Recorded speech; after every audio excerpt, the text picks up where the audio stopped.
हर उलझनों को दूर करने के लिए लेकर हम हाजिर हैं आपका पसंदीदा शो टैक्स गुरु, जहां हम नियमों के दायरे में रहकर टैक्स बचाने के बेहतरीन तरीके आपको बताते हैं।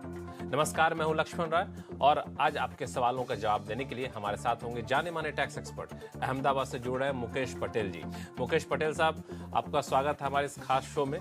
और मुकेश पटेल साहब ने शो शुरू होने से पहले हमें याद दिलाया था कि हम लोगों ने कुछ दिन पहले ही महिला दिवस मनाया है, तो क्यों ना महिलाओं से जुड़े जो टैक्स के नियम है उस पर चर्चा करें। तो इस शो को ज़रूर देखिएगा, चाहे आप महिला हो या ना हो, क्योंकि आपका नाता रिश्ता ज़रूर पड़ेगा इन नियमों से। तो सबसे पहले बता दो कि शो में क्या कुछ खास रहने वाला है।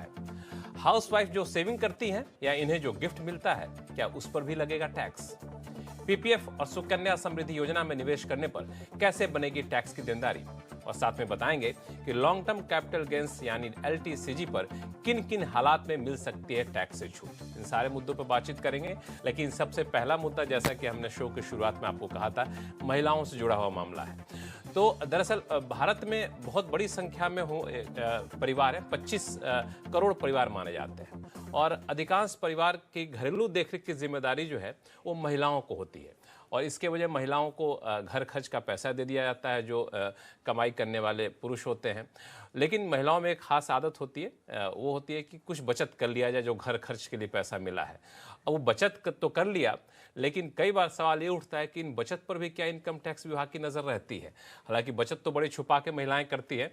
मुकेश जी, क्या इस पर भी इनकम टैक्स विभाग यहाँ तक पहुँच जाता है? जी, मेरे ख्याल से इस पर कोई कंट्रोवर्सी का गुंजाइश नहीं है, क्योंकि ये करीब एक्सेप्टेड पोजीशन हो गई है कि महिला की कोई भी ऐसी बचत है जिसको हम अलग अलग नामों से जानते हैं, उसको पिन मनी कहा जाता है, पॉकेट मनी कहा जाता है, और जैसे आपने बताया कि घरेलू खर्च के लिए जो आपको पैसे मिलते हैं उसमें से कुछ बचत हो, या तो पति अपनी पत्नी को जेब खर्ची के लिए कुछ देते हैं उसमें से बचत हो।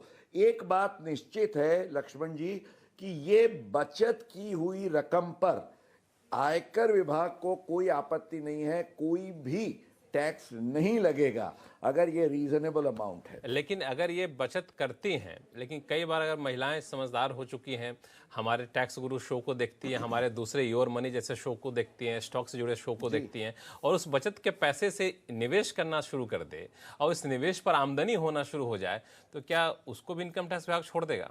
मुझे नहीं लगता।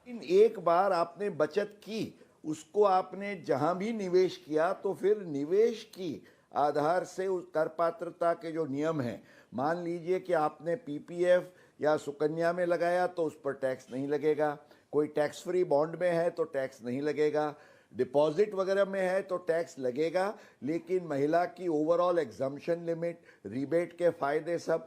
तो मैं तो ये कहता हूँ बचत के बाद आपको निवेश ज़रूर करना चाहिए, और जैसे आपने बताया टैक्स गुरु देखते हुए टैक्स और इन्वेस्टमेंट प्लानिंग का पूरा फायदा लेना चाहिए। तो इसमें एक बात हमें ख्याल में रखनी है, कभी मान लीजिए किसी को ये संशय रहता है कि भाई ये मेरी पति से जेब खर्ची की अमाउंट मिली तो क्या उसको गिफ्ट माना जाएगा?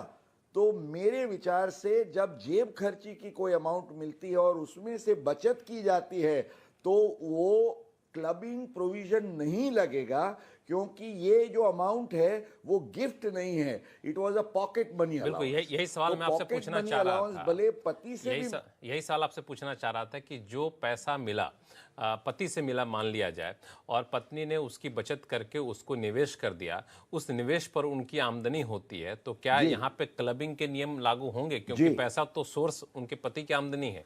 बिल्कुल नहीं, यू सी सोर्स में जो जरूरी बात है, अब जैसे पति ने लोन दिया तो उस पर कोई क्लबिंग नहीं होता है, पति ने पॉकेट मनी दिया तो वो गिफ्ट नहीं है, पति ने पॉकेट मनी यूज करने के लिए दिया, उसमें से कोई बचत होती है तो उसको गिफ्ट नहीं माना जाता है, गिफ्ट पर से दी जाती है तभी क्लबिंग लगता है। इसलिए बिल्कुल। बिल्कुल नहीं। चलिए, तो यहाँ पे इनकम टैक्स विभाग से थोड़ी सी राहत मिली हुई है, लेकिन एक शब्द का जो इस्तेमाल किया मुकेश पटेल जी ने, वो है गिफ्ट। अक्सर गिफ्ट मिलता है, कई बार हाउस वाइफ को मिलता है, होम मेकर को मिलता है, तो क्या सभी गिफ्ट इनकम टैक्स के दायरे से बाहर हैं या उस पर भी टैक्स लगता है? इस पर हम शो में आगे चर्चा करेंगे, लेकिन फिलहाल कई सारे कॉलर हमारे साथ जुड़े हैं। सबसे पहले चलते हैं पुणे, जहाँ से नितिन जी हमारे साथ फोन लाइन पर जुड़ चुके हैं। नितिन जी नमस्कार, कैसे हैं आप? मैं बढ़िया हूँ। लक्ष्मण जी, आप कैसे हैं? नमस्कार। मैं बहुत बढ़िया हूँ, थैंक यू सो मच हमारे शो में जुड़ने के लिए। बताइए क्या उलझन है आपकी? सर, मेरा क्वेश्चन पीपीएफ और सुकन्या समृद्धि अकाउंट से रिलेटेड है। जी। तो मेरे दोनों बच्चों का अकाउंट है, एक का पीपीएफ है और एक का सुकन्या समृद्धि है। मैं दोनों में निवेश करता हूँ मंथली, थोड़ा थोड़ा सेविंग के हिसाब से। ठीक है। तो मेरा एक सवाल था कि इसके ऊपर जो इंटरेस्ट मिलता है वो तो टैक्स फ्री होता है, तो क्या उसे मुझे अपने इनकम में दिखाना पड़ेगा? मुकेश पटेल जी। नितिन जी, आप अपने आईटीआर में ये रकम जो एग्जम्प्ट इनकम का शेड्यूल है उसमें ज़रूर दिखाइए, क्योंकि रिपोर्टिंग करेक्ट होना चाहिए। हालांकि उस पर आपको कोई भी टैक्स नहीं लगेगा। यही तो खूबसूरती है ये पीपीएफ और एसएसवाई के निवेश में पैसे लगाने की, कि बच्चों की टैक्स फ्री कैपिटल बिल्डअप होती है और आम तौर से माइनर की इनकम को क्लब किया जाना ये प्रोविज़न है। पर क्योंकि ये एग्जम्प्ट इनकम है, इसलिए क्लबिंग का कोई आपको आड़ असर होगी नहीं इस पर। केवल आपको आईटीआर में इसको ठीक ढंग से रिपोर्ट करना है ताकि वो रिपोर्टिंग करेक्ट हो। सिर्फ जानकारी आपको देनी है, लेकिन डरना नहीं है कि कोई इससे जानकारी देने से कोई टैक्स की देनदारी बन जाएगी, तो इसके लिए बिल्कुल निश्चिंत रहिए। नितिन जी, उम्मीद करते हैं कि आपके सवालों का जवाब मिल गया होगा। जी सर, एक और सवाल है, पीपीएफ से रिलेटेड ही है। तो एक्चुअली मेरी वाइफ का भी पीपीएफ अकाउंट है, तो मैं जो उसे खर्चा देता हूँ उसमें थोड़ा थोड़ा बचा के वो पीपीएफ में इन्वेस्ट करती है। और दूसरा पार्ट है कि जब वो मायके वगैरह जाती है तो उसे खर्चे के तौर पे उसके पेरेंट्स कुछ मनी देते, तो वो भी पीपीएफ में इन्वेस्ट करती है। तो इस केस में भी क्या मुझे उसके ऊपर मिलने वाला इंटरेस्ट वो मुझे दिखाना पड़ेगा? बहुत अच्छा सवाल पूछा आपने। आपके फोन कॉल से पहले हम लोग इसी मुद्दे पर चर्चा भी कर रहे थे। मुकेश पटेल साहब। बिल्कुल लक्ष्मण जी, मुझे ये लगा कि आपका पेपर शायद लीक हो गया है और उनको पता चल गया कि हम आज इंट्रो में क्या चर्चा करने वाले थे। हालांकि उनके प्रश्न का हमने सही जवाब इंट्रो में दे दिया है। तो मैंने जैसे आपको समझाया कि इसमें जब निवेश किया जाता है ये बचत में से, तो उसमें कोई भी क्लबिंग के प्रोविज़न की गुंजाइश नहीं है। ये नितिन जी और इनके जैसे बहुत सारों के लिए खुशखबर है। चलिए, तो निश्चिंत रहिए, उस पर भी आपको कोई टैक्स नहीं देना पड़ेगा। जो भी पैसा मिलता है, मायके से मिलता हो या फिर आपकी बचत से पैसा बचता हो, उसको जमकर निवेश करें और बेहतर तरीके से निवेश करें। फिलहाल वक्त है छोटे से ब्रेक का। ब्रेक के बाद बताएंगे कि लॉन्ग टर्म कैपिटल गेंस होने पर किन किन हालात में आपको मिल सकती है टैक्स से छूट। इस दुविधा को भी दूर करेंगे, लेकिन लौटते हैं छोटे से ब्रेक के बाद।